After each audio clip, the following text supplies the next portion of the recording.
नमस्कार, बखबर में आपका स्वागत है। मैं हूं राघवेंद्र सिंह। बखबर में आज हम बात करने जा रहे हैं मध्य प्रदेश में नौकरियों की भर्ती पर सियासत। दरअसल भारतीय जनता पार्टी की सरकार ने कहा कि वो इस साल हज़ारों की तादाद में सरकारी नौकरियों में लोगों की भर्ती करेगी। कांग्रेस ने इसको सियासत का मुद्दा बताया है और ये भी कहा कि ये युवाओं को दिखाया गया एक लॉलीपॉप है और इस बहाने जो आवेदन पत्र भरे जाएंगे उस पर भी करोड़ों रुपए कमाई की बात होगी। इस पूरे मसले पर चर्चा में हम आपको बताएंगे कि किस तरह नेता प्रतिपक्ष गोविंद सिंह ने सरकार के इस घोषणा पर पलटवार किया है और जवाब में बीडी शर्मा क्या कहते हैं, ये भी हम सुनेंगे। चर्चा के लिए स्टूडियो हमारे साथ मौजूद हमारे दो विशेष मेहमान, मध्य प्रदेश के वरिष्ठ पत्रकार आशीष दुबे जी और हमारे पत्रकार साथी संजय सोनी जी। आप दोनों का बहुत बहुत स्वागत है। चर्चा की शुरुआत के पहले सुन लेते हैं कि क्या कहा है गोविंद सिंह और भाजपा के प्रदेश अध्यक्ष विष्णुदत्त शर्मा ने। करीब 15-16 वर्षों से इस प्रकार भर्तियों के विज्ञापन देख रहा हूं। नौजवान बेरोजगारों से भर्ती के नाम पर वसूली करके हजारों रुपए फीस वसूली की जाती है और वो करोड़ों रुपए की फीस इकट्ठी होने पर उससे अधिकारी कर्मचारी विदेश यात्रा करके मौज मस्ती करते हैं। अभी जो भर्तियां निकाली हैं तत्काल 1 महीने के अंदर सब कार्रवाई होकर लोगों को रोजगार दें। प्रदेश में लगभग 3 लाख पद खाली पड़े हैं शासकीय विभागों में और निगम मंडलों में, स्थानीय संस्थाओं में और कॉर्पोरेट में करीब 6,000 से अधिक पद खाली पड़े हैं। झूठ बोलते हैं, दिन भर झूठ बोलते हैं, झूठ की बुनियाद पर खड़े होते हैं। तो ऐसे झूठ बोलने वाले लोगों के बारे में पहले ही आप क्वेश्चन कर लेते हो, थोड़ा बड़ा गड़बड़ हो जाती है। इसलिए अच्छा काम आप देख रहे हैं, हमारा नौजवान कितना उत्साहित है। ये 24 घंटे झूठ बोलने वाली ताकतें ये एक्सपोज हो गई है पूरे देश के अंदर और पूरे मध्य प्रदेश के अंदर। तो हमने सुना कि कांग्रेस ने कहा कि नौकरियां मिल जानी चाहिए 1 महीने के भीतर, नेता प्रतिपक्ष गोविंद सिंह ने, और जवाब में भाजपा के प्रदेश अध्यक्ष विष्णुदत्त शर्मा ने कहा कि ये झूठ की बुनियाद पर खड़े होकर झूठी बातें करते हैं। मध्य प्रदेश का नौजवान खुश है। संजय जी, मध्य प्रदेश का नौजवान खुश है, नौकरी मिलेगी नहीं मिलेगी, लेकिन इस सब का सरोकार सियासत से भी है क्योंकि सत्ता पानी है। कांग्रेस ने एक बार कहा था कि वो 2 लाख का किसानों का कर्जा माफ करेगी, तो आप देख लीजिए कि उस साल 2018 की बात है तो भरपूर वोट किसानों का मिला था कांग्रेस को और कांग्रेस सत्ता में पहुंच गई थी। अब रोजगार के मामले में दिल्ली से लेकर राज्यों की सरकारें रोजगार की बात करती है, चाहे अभी हाल में हुए हिमाचल की बात करें, गुजरात की बात करें, मध्य प्रदेश में चुनाव होने जा रहे हैं और मध्य प्रदेश सहित 10 राज्यों में चुनाव होने हैं। लेकिन यही बात है कि आप अगर चुनाव के चलते नौकरी की बात करेंगे तो प्रतिपक्ष इस पर सियासत करने की बात जरूर करेगा, लेकिन सच में अगर नौकरी मिलती है तो इससे युवाओं का तो लाभ होगा, उनके परिवार भी खुश होंगे और सरकार अपने वादों को पूरा करेगी। आपको क्या लगता है? मध्य प्रदेश में कांस्टेबल की भर्ती हो रही है, शिक्षकों की भर्ती की बात हुई है, इसके अलावा स्वास्थ्य महकमे की बात हो रही है कि वहाँ भर्तियों की, पटवारियों की बात हो रही है कि पटवारी की परीक्षा ली जाएगी और वहाँ भर्ती की जाएगी। तो ऐसे बहुत सारे क्षेत्र हैं जहाँ पद खाली पड़े हुए हैं। कई महकमों में 3 लाख के आसपास का ऐसा आंकड़ा जो बताता है कि मध्य प्रदेश के सरकारी विभागों में 3 लाख कर्मचारी रिटायर होने के बाद वो पद भरे नहीं गए हैं और कामकाज का प्रेशर विभाग पर बढ़ गया है। मुख्यमंत्री के साथ साथ सरकारों की बड़ी योजनाएं हैं जो विभाग के पास आती है, तो उनका ये कहना होता है कि हमारे पास अपने महकमे के काम करने के साथ साथ विभाग में जो नई योजनाएं लागू होती है उन पर भी काम करना होता है। लोग हर साल कम हो रहे हैं, सेवानिवृत्त होने के बाद पद नहीं भरे जा रहे हैं, आउटसोर्स हो रहा है। तो ये सब अपने अपने दुख सबके हैं। आपको लगता है कि इस पर सरकार नौकरी देती है तो क्या लाभ होगा और नहीं नौकरी देती है तो कांग्रेस की बात कितनी सच साबित होगी? देखिए, रोजगार हर सरकार का बहुत बड़ा एक मुद्दा है और हर चुनाव में ये उठ के आता है और मुझे लगता है जब चुनाव के घोषणा पत्र बनते हैं उसमें रोजगार की बात बहुत अच्छे से, बहुत लोक लुभावन तरीके से कही जाती है कि हम रोजगार देंगे। मगर मध्य प्रदेश सरकार की बात की जाए तो मुझे लगता है कि इस मामले में इंफ्रा और बाकी मामलों में तो सरकार ने कई जगह ठीक भी काम किए हैं, लेकिन इस मामले में अब सरकार चेत रही है। क्योंकि पहले भी रोजगार की बात हुई, जब लगा सरकार को कि एंटी इनकम्बेंसी है, 3 लाख पद खाली हैं, उसके बावजूद भरे नहीं जा रहे। संविदा शिक्षकों, संविदा में जो कार्यरत हैं कर्मचारी, वो बात कर रहे हैं कि नियमितीकरण हो। जो आउटसोर्सेस के जो कर्मचारी हैं वो बात कर रहे हैं कि हमको पक्का किया जाए, हम वर्षों से आउटसोर्स में काम कर रहे हैं। ऐसे तमाम जगहों पे मैं समझता हूँ कि मध्य प्रदेश में बहुत सारे अभी सरकार को एक टेंशन भी है, क्योंकि अब लगातार वो आंदोलित भी हैं कि हमको हमारे वो हक मांग रहे हैं, क्योंकि अब चुनाव नज़दीक है।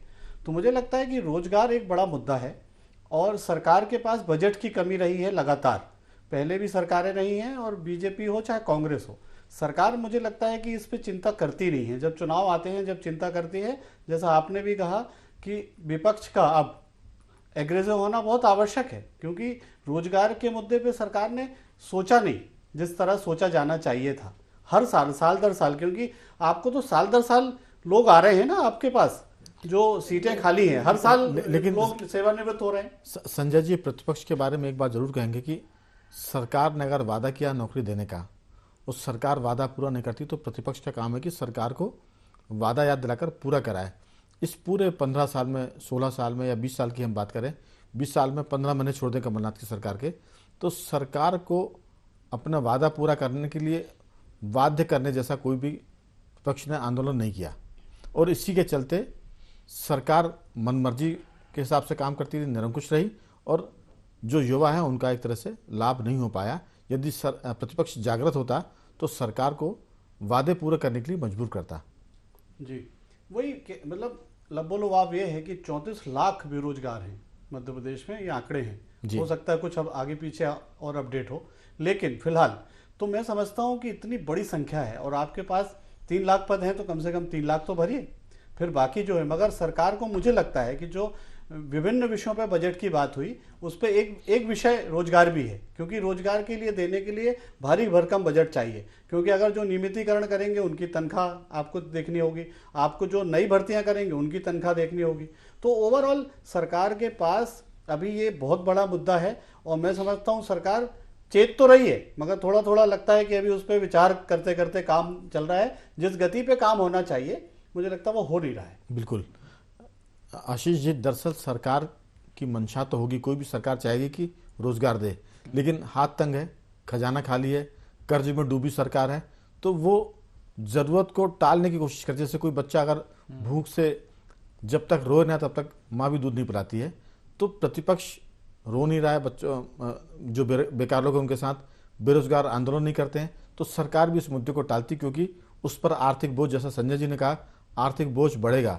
तो जाहिर सी बात है कि गरीबी में यानी कर्ज में डूबी सरकार इसको टाल रही है, लेकिन चुनाव के चलते उसको वोट भी चाहिए।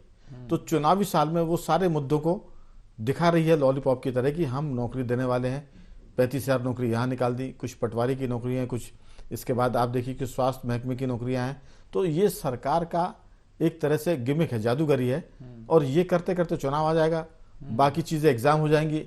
एग्जाम हो गई तो पता हुआ कि अभी नियुक्ति होना बाकी है, और इलेक्शन के मोड पर जब जैसी सरकार आएगी तो कहा जाएगा कि सब कुछ चुनाव के बाद कर देंगे, हमने आधा रास्ता पार कर लिया है और हमको वोट दीजिए, ताकि जैसी सरकार में आएंगे तो इन सबको हम नियुक्ति दे देंगे। तो ये दो खेल है, चुनाव में हमको वोट चाहिए और एक तरह से असंतोष को भी हम दबाना चाहते हैं। आपकी राय, प्रतिपक्ष इसमें क्या कर सकता था और वो क्या नहीं कर पाया? देखिए, ये तो बात है कि विधानसभा में भी ये जानकारी आई थी, बेरोजगारों का आंकड़ा आया था, तब ये बात सामने आई थी कि 27-28 लाख लोग बेरोजगार हैं, अब और संख्या भी बढ़ गई होगी। तो ये जो आंकड़ा है मध्य प्रदेश, फिर एक बार एक एजेंसी के हवाले से सरकार की तरफ से ही कुछ लोगों ने कहा था कि नहीं, बेरोजगारी की जो दर है वो नियंत्रण में है। लेकिन ये सब जो आंकड़े होते हैं, ये मोटे तौर पर उन लोगों से मुझे लगता है ये अध्ययन से सामने आते हैं जो बेरोजगार रजिस्टर्ड हैं, या जो जितने उस दायरे में हैं सूचनाओं के। इससे ज़्यादा आंकड़ा होगा, बहुत ज़्यादा आंकड़ा होगा, क्योंकि एक CMIR की रिपोर्ट भी थी जिसमें ये कहा गया था कि मध्य प्रदेश में सबसे ज़्यादा बेरोजगार वो वर्ग है जो ग्रेजुएट कर चुका है, और सबसे कम बेरोजगार वो वर्ग हैं जो 5वीं 8वीं तक पढ़े हैं। तो इसका मतलब साफ है कि छोटे छोटे जो अस्थायी रोजगारों से जो कम पढ़े लिखे हैं उन्होंने अपनी गुजर शुरू कर दी है, लेकिन जो पढ़े लिखे हैं ग्रेजुएट पोस्ट ग्रेजुएट वो वहीं की वहीं खड़े रह गए हैं। तो ये जो आंकड़ा है सबसे ज़्यादा ग्रेजुएट करने वाले ज़्यादा पढ़े लिखे लोगों का आया है। दूसरी बात है जो लोग प्रोफेशनल जो पढ़ाई करते हैं, कोर्स करते हैं, स्पेशलाइजेशन करते हैं, वो तो मध्य प्रदेश के बाहर चले जाते हैं। वो उनका अपना कहीं कोई बेंगलोर में है, कोई पूना में है, कोई फॉरेन में है। तो बेरोजगारों को लेकर के जो पूरी स्थितियां हैं ये बिगड़ना वैसे भी तब से शुरू हुई थी जब से सीधी भर्तियों पर और रोक लगी थी। ये कई साल पहले से शुरू हुआ था, लेकिन अब चूंकि एक लंबे समय से सरकार है तो उसको इस चीज को समझना था, क्योंकि यही सरकार 4 चुनाव कर चुकी है, झेल चुकी है, सामना कर चुकी है, और हर चुनाव में मुद्दा सामने आता है। अभी जो मुद्दा आया हम लाखों भर्तियां करेंगे, इसके पहले एक मुद्दा आया था कि सामान्य लोगों की भर्ती की जाएगी, इसके पहले आया था ओबीसी और ये बैकलॉग पूरा किया जाएगा। तो ये सब पूरी चीजें जो है आपस में उलझी हुई हैं सरकार की, और ये पूरे फोकस पे है इनका चुनाव, क्योंकि जो 7-8 महीने बाद सरकार के पास अब 7 या 8 महीने का ही समय, फिर आचार संहिता और दूसरी चीजें आ जाएंगी जी। तो इसलिए ये सारा वादा परोसा जा रहा है, और ये प्रक्रिया आप सही कह रहे हैं कि आधी ही हो पाएगी, आधी चुनाव के बाद का झुंझुना पकड़ाया जाएगा। तो इसलिए जो है अभी थोड़े दिन पहले एक बेरोजगारी भत्ता योजना की सरकार ने बात करी है कि 1500 रुपये बेरोजगारी भत्ता देंगे हम। बेरोजगारी भत्ता देना मुझे नहीं लगता, ये तो काफी एक अपमानजनक जैसी स्थितियां हैं कि ठीक है इतना 1500 रुपये जब तक नौकरी नहीं मिल रही उसमें किसी का कुछ होता नहीं है, लेकिन ठीक है सरकार देना चाहती है। लेकिन ये 1500 रुपये बेरोजगारी भत्ते की जो बात है ये कांग्रेस की उस घोषणा पत्र का विस्तार है जो 2018 में कांग्रेस ने किया था। लेकिन आशीष जी, आपके तो खजाना खाली है, कर्ज लेकर आप काम कर रहे हैं, तो बेरोजगारी भत्ता देना भी उन पर भारी पड़ेगा। जैसे बिल्कुल भारी पड़ेगा, गरीबी में गीला आटा जैसे होता है, आपके पास पैसा है नहीं वेतन देने के लिए, आप बेरोजगारी भत्ता देने की, ये सब बातें आपके खजाने में तंगी को देखते हुए अव्यवहारिक है। व्यवहारिक ये होता है कि आप जो आउटसोर्स किए गए कर्मचारी हैं उनका आप वेतन बढ़ा देते, उनमें उनकी संख्या बढ़ा देते। स्थायी करना भी सरकार की बुद्धि की बात नहीं है, क्योंकि स्थायी करते से तनख्वाह बढ़ जाएगी और सरकार का बजट उस पर बढ़ेगा। सरकार इसी से बचना चाहती है कि अगर हम सीधी भर्ती करेंगे तो पहले दिन से हमको वेतन देना पड़ेगा पूरी मात्रा में। आउटसोर्स करने का फायदा ये होता है कि लोग ज्यादा काम करते हैं, क्योंकि उनके ऊपर नौकरी जाने की का खतरा लटका रहता है, तलवार लटकी होती है, तो कम वेतन में ज्यादा अच्छा काम होता है। सरकार बेहतर होती कि जो लोग काम कर रहे हैं आउटसोर्स में उनका वेतन बढ़ा देती, तो वो एक तरह से असंतोष कम होगा। दूसरा, नई भर्ती की जहां तक बात है तो हमने कहा कि ये प्रोसेस आधा रहेगा, लेकिन मेरा मूल सवाल था कि इस सबको मजबूर, सरकार ये सब करने के लिए मजबूर हो, इसके लिए प्रतिपक्ष ने कुछ नहीं किया बयानबाजी करने के अलावा। हमने पिछले दिनों देखा एक गैर राजनीतिक संगठन ने 50,000 के आसपास लोगों को पूरे मध्य प्रदेश या देश भर से इकट्ठा कर दिया था भोपाल में, और ये आजादी की पार्टी 20 साल में 20 ऐसे आंदोलन नहीं कर पाई जो सरकार पर दबाव बनाए या गरीबों का भला हो सके या बेरोजगारों को रोजगार मिल सके। कहीं ना कहीं सरकार के साथ साथ प्रतिपक्ष भी उतने ही गुनाहगार है, वो भी उतनी कटघरे में खड़ा है। जी ये बिल्कुल सही बात है, ये बात मैं चूक गई, ये बात सही है कि अभी पिछले कुछ काफी लंबे समय से हमने बेरोजगारी और महंगाई को लेकर कोई भी बड़ा आंदोलन नहीं देखा या श्रृंखलाबद्ध आंदोलन नहीं देखा। एक आध आंदोलन कभी हुआ और बंद हो गया। तो कांग्रेस की जिम्मेदारी थी, चूंकि वो विपक्ष में थी, तो उसकी सबसे पहली जिम्मेदारी थी कि वो इस चीज को पकड़े। अब चुनाव के समय बातें आ रही हैं। क्या कांग्रेस आंदोलन करना भूल गई है? जनता के लिए संघर्ष करने की आदत खत्म हो गई है लंबे समय तक सरकार में रहने के बाद? और जो लोग, तीसरा से मेरा सवाल इससे जुड़ा हुआ है, तीसरा ये कि जो लोग कांग्रेस की लीडरशिप कर रहे हैं उनकी भी आदत नहीं है कि वो भूख हड़ताल करे, धरना दे, पुलिस की लाठी खाएं या वो रैलियां निकालें या पसीना बहाए। वो सिर्फ मीडिया में आके बात करते हैं, अखबारों के लिए बयान जारी कर देते हैं और उनका संघर्ष वहीं पूरा हो जाता है। बिल्कुल, कांग्रेस की तो फितरत ही नहीं है आंदोलन करने की। कांग्रेस एक पूरा सारी चीजों की जमावट करके 1-2 आंदोलन करती है, फिर मैं जो बोलो श्रृंखलाबद्ध आंदोलन यदि हो, जैसे भाजपा की फितरत है, और भी कुछ दल हैं जो इस तरह से काम करते हैं दूसरे राज्यों में भी, उस तरह से जब आंदोलन होंगे, लोग उनके साथ जुड़ेंगे तो दबाव सरकार पे बनेगा और नैतिक राजनीतिक दोनों दबाव पड़ेंगे और कहीं कुछ भला उसका कोई रास्ता निकल पाएगा। तो कांग्रेस की विफलता निश्चित तौर पर है कि कांग्रेस ने इतने समय तक ये सारी चीजों को नहीं उठाया। तो क्योंकि बेरोजगार लोग किस प्लेटफॉर्म पर जाकर अपनी बात करेंगे? उनके पास ना कोई संगठन है, ना कोई उनकी पॉलिटिकल पार्टी है। अभी भोपाल में कुछ दिनों पहले, कुछ महीने पहले बेरोजगार इकट्ठे हुए थे, उन पे पुलिस ने अच्छा खासा बल प्रयोग किया था और फोटो भी छपे थे। वो बेरोजगार बिना किसी संगठन या बिना किसी बैनर के तहत आए थे काफी लोग, और काफी खराब स्थिति उनकी हुई थी। तो इसलिए बेरोजगारों को आवाज तो देने के उनकी लिए कोई मदद के लिए मंच, भी कांग्रेस नहीं आई सामने। जी हाँ, उसके लिए कोई मंच होना चाहिए, कोई संगठन कोई ऐसा होना चाहिए जो बेरोजगारों की आवाज बने। बिल्कुल। कांग्रेस इस चीज को खो रही है। हाँ, मने बिना संघर्ष के वोट भी चाहिए और सरकार में भी आना है। संजय जी, सीधी सी बात है कि पटवारी की भर्ती की बात होती है, कांस्टेबल की भर्ती की बात होती है, पीएससी एग्जाम, पीएससी की बात होती है कि वहाँ, लेकिन ये जो बात है कि कांग्रेस का आरोप है कि करोड़ों रुपए आवेदन पत्र के शुल्क से वसूल किए जाते हैं और उस पैसे से, हालांकि वो राजनीतिक आरोप है कि उस पैसे से अधिकारी विदेश यात्रा करते हैं। ये तो खैर ज़्यादा समझ में आने की बात नहीं है कि उस पैसे से विदेश यात्राएं करते हैं, लेकिन इतना ज़रूर है कि उस पैसे से करोड़ों रुपए इकट्ठे होते हैं जो आवेदन पत्र भरे जाते हैं। अब मुद्दे की बात यह कि आपने जो प्रोसेस शुरू किया है वो सही प्रोसेस है, लेकिन देर से किया है। कितना बेरोजगारों को लाभ होगा, कितना नहीं होगा, और ये सारा मामला पॉलिटिकल कलर लेकर ठंडे बस्ते में चला जाएगा। लोग फॉर्म भरेंगे, एग्ज़ाम देंगे, या तो एग्ज़ाम के रिजल्ट नहीं आ पाएंगे, रिजल्ट आ जाएंगे तो फिर भर्ती के लिए जाहिर है कि दिसंबर के बाद की उनको प्रतीक्षा करनी होगी। तब तक सरकारें बदल जाएंगी, नई सरकारें आएंगी, ये सब चीज़ें हैं। तो ये मामला क्या राजनीति में गुत्थम गुत्था हो रहा है? बिल्कुल बिल्कुल सही कहा आपने। ये इसलिए गुत्थम गुत्था भी है क्योंकि सरकार के पीछे, जब सरकार देखती है, अपने पीछे देखती है, तो उसको लगता है कि ये बहुत बड़ा मामला है।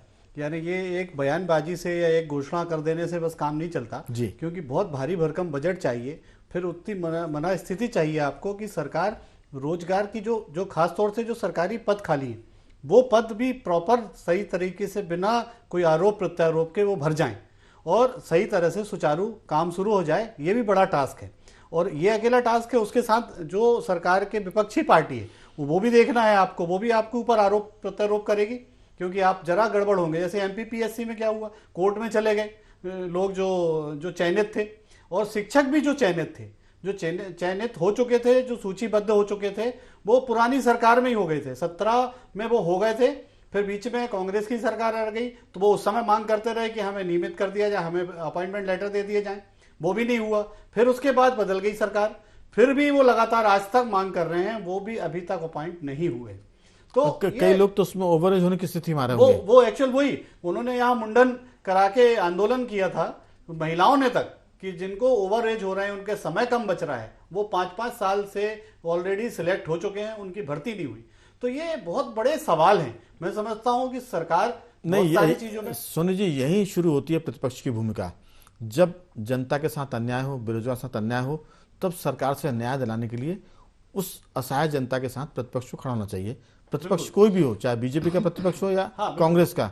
यहाँ प्रतिपक्ष का जो मामला है, सरकारें कोई भी हो, वो इसी तरह से लोगों को मुगालते में रखती है, थोड़ा सा बहलाती हैं, फुसलाती हैं और कहती है कि हम काम कर देंगे। कहावत है गाँव देहात में कि जो बगैर दूध के किसी को 6 महीने पाल ले वो राजनीति में सही आदमी होता है। यहाँ तो 6 महीने क्या, कई साल से बिना दूध के लोग पल रहे हैं। लेकिन इसके लिए बात वहीं आ गई कि लोकतंत्र में प्रतिपक्ष नाम की एक चीज होती है जो सरकार को जनता के हित में काम करने के लिए मजबूर करती है। यहाँ उसके नहीं होने से सरकार निरंकुश होती है। आपका इसमें बहुत ही एक 2 टूक टिप्पणी। बिल्कुल सही है। और वो कांग्रेस इस समय बेरोजगार के साथ खड़ी होने की बात करती है, लेकिन खड़ी कहाँ है? कब आप उनके आंदोलन में शामिल हैं या कब आपने आंदोलन उनके लिए किया है? ये बड़ा विषय है। और मैं समझता हूँ युवा वर्ग तो ये देखता है। वैसे कमलनाथ तो बहुत बातें करते हैं कि युवाओं के भविष्य की बात करते हैं, हर भाषण में अपने भविष्य की बात करते हैं कि युवाओं का भविष्य देखना है, उनको भविष्य आगे क्या, उनको हम कमीशन के एजेंट बनाना चाहते हैं कि नौकरी देना चाहते हैं। मगर आपने गंभीरता से उस विषय पे अभी सरकार में थे तब और अब सरकार में नहीं है तब क्या किया, ये बड़ा सवाल है। बिल्कुल एक बात। और आपको उसको प्रॉपर वे में, आपको सरकार को चेताने के लिए आपके पास फोरम है, आप एक बड़ी पार्टी के अध्यक्ष हैं, आपको आगे बढ़ना चाहिए और सरकार को चेताना चाहिए कि रोजगार उनको देना जरूरी है जब पद खाली है तब। तो बड़ी पार्टी के अध्यक्ष हो, बड़े नेता है, देश भर में आपका कद है जी। आशीष जी, दरअसल कांग्रेस के भीतर भी 2 धाराएं हैं। एक धारा कमलनाथ जी की है जो बयान देती है और जो योजना बनाती है। दूसरी धारा दिग्विजय सिंह की है जो बयान देने के साथ साथ जनता के बीच में, कार्यकर्ताओं के बीच में काम भी करते हैं।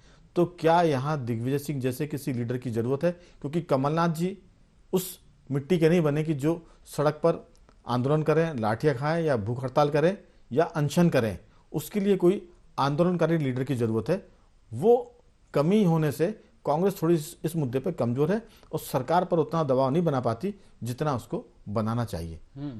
सरकार पर दबाव बनाने के लिए कमलनाथ को या तो ये कर देना चाहिए कि वो कुछ विंग बना दें कि वो आंदोलन करें, मैदानी संघर्ष करने के लिए एक अलग विंग बना दें। वो अपना नहीं, उन्हें खुद भी कुछ करना पड़ेगा। वो अपने बैठ के रणनीति बनाए जी। तो मैदान में उनको अपने नेताओं को, अपने लेफ्टिनेंट्स को उतारना ही पड़ेगा। ये उनकी राजनीतिक पार्टी की राजनीतिक सेहत के लिए भी ठीक है। दूसरा जो है, ये लोगों को जो लोगों की आवाज बनने के लिए भी ठीक है, क्योंकि बेरोजगार जो वर्ग है या महंगाई से त्रस्त मिडिल क्लास जो है, उनकी कोई आवाज नहीं है, उनकी आवाज उठाने वाला कोई नहीं है। तो कांग्रेस को इस तरह की चीजें करना चाहिए, बाकायदा बहुत ज्यादा सुविधा भोगी राजनीति की बजाय ये चीजें करनी चाहिए। और बेरोजगारों का जो मुद्दा है, ये चुनाव में निश्चित तौर पर बड़ा मुद्दा बनेगा। और ये क्योंकि बहुत सारा ऐसा असंगठित क्षेत्र है मध्य प्रदेश में भी जो रिकॉर्ड पर नहीं है, जो बेरोजगारी है, जो गरीबी है, जो परेशानियां हैं। तो ठीक है, बहुत सारे अवसर और स्टार्टअप और उसके जरिए दिए जा रहे हैं, लेकिन जो सरकारी नौकरियां खाली हैं, जिसको लेकर के सरकार के भी गति पे प्रभाव पड़ता है, तो सरकार को ये इस पर सरकारी नौकरियों पे भर्ती करना चाहिए। और आजकल तो वैसे भी जो आफ्टर रिटायरमेंट वाला जो वो चीजें खत्म हो गई हैं, तो सरकार पर बहुत ज्यादा बोझ से बचने के लिए पुरानी पेंशन स्कीम खत्म की गई है। तो फिलहाल जो वो उसकी मांग अलग बात है। लेकिन एक बात और, ये बीजेपी की सरकार कहती है कि माने रोजगार का मतलब सिर्फ सरकारी नौकरी नहीं होता है जी। लोग ये मानते हैं कि सरकारी नौकरी का मतलब रोजगार। अब प्राइवेट सेक्टर में बहुत काम मिलते हैं, तो प्राइवेट सेक्टर के भी जो नौकरियां हैं वो भी रोजगार है। लेकिन अक्सर उनका कहना है कि प्रतिपक्ष हम पर यह आरोप लगाता है कि हम सरकारी नौकरी नहीं दे रहे हैं, जबकि प्राइवेट सेक्टर में बड़ी मात्रा में रोजगार के अवसर निकल रहे हैं और लोग नौकरियां भी कर रहे हैं। हालांकि लोग उसको पकौड़े तलने से भी जोड़ते हैं, लेकिन सीधी सी बात है कि इसमें अगर कोई ऑटो रिक्शा चलाता है उसको भी सरकार रोजगार से जोड़ती है। प्राइवेट सेक्टर में जो कंपनी आती है, एनआरआईज कंपनी आती है, उनकी नौकरी को भी सरकार जोड़ती है कि ये रोजगार का एक जरिया है। जिस वजह से बेरोजगारी का जो आंकड़ा दिखता है उतना है नहीं, जितना हल्ला मचता है उतना सच में नहीं। अगर होता तो सड़कों पर लोग उतर आते और सरकार का जीना हराम कर देते। बिल्कुल सही बात है। लेकिन जो प्राइवेट सेक्टर में नौकरी की बात है वो हम दिल्ली में या महाराष्ट्र में या साउथ के कुछ राज्यों में देख सकते हैं। मध्य प्रदेश में इतने सारे अवसर नहीं है, इतनी सारी कंपनियां नहीं है। वो प्राइवेट नौकरियों के नाम पे या तो आदमी टैक्सी चलाए या ट्रेवल एजेंट बने, या वो ये जो ऑनलाइन कंपनी है उनकी फूड डिलीवरी करे, या इस तरह के, या और हो सकता है किसी आईटी कंपनी में थोड़ी बहुत योग्यता हो तो वहां चला जाए। क्योंकि कुछ दिनों पहले एक रिपोर्ट थी कि एक शायद चपरासी के पद पर बहुत सारे ग्रेजुएट और बहुत क्वालिफाइड लोगों ने आवेदन किए थे मध्य प्रदेश में जी। तो ये बेबसी को देखना चाहिए, क्योंकि प्राइवेट सेक्टर इतना समृद्ध नहीं है मध्य प्रदेश में। तो मैं ये मुझे याद आया कि एक बार 1971 में गुलजार ने एक लिखा था कि बीए किया है, एमए किया है, और लगता है ये सब एमए किया है, बाकी सब ठीक ठाक है। तो ये स्थितियां हैं, लोग ग्रेजुएट हैं और बेरोजगार जी हैं। जी। समय की कमी, संजय जी कुछ कहना चाहेंगे आप? जी, मैंने ये कह रहा था कि बहुत संक्षेप में, सरकार के लिए बहुत अच्छा मुद्दा है। अभी साल भर का समय है। मैं समझता हूँ कि इस विषय पे बहुत गंभीरता से काम करे, तंत्र काम करे, और रोजगार की स्थितियाँ सिर्फ बहुत सारे जो जगह दिखती हैं वो नहीं, उसके अलावा भी नगर निगमों में तो ऐसा है कि वो स्वायत्तशासी संस्था होते हैं, उनको खुद कमाना, खुद अपनी तनख्वाह लेना है, तो वो जगह भी बहुत सारी खाली पड़ी है। तो मैं समझता हूँ इस दिशा पे बहुत गंभीरता से सरकार को सोचना चाहिए। रोजगारों कुल मिलाकर हम कह सकते हैं कि सरकार को काम करने की जरूरत है। ये एक ऐसा मौका है कि जब चुनाव सर पर है, आप काम करेंगे, नौकरियां देंगे, तो नौकरियों से आपकी यश बढ़ेगा और वो हो सकता है कि नौकरियां वोट में कन्वर्ट हो जाए तो आपकी सरकार दोबारा लौट सकती है।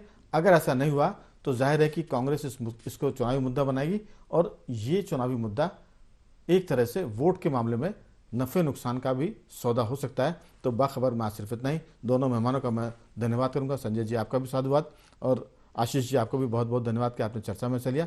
बाखबर में आज इतना ही। कल किसी और मुद्दे पर बात करेंगे, तब तक बने रहिए हमारे साथ और देखते रहिए IND 24।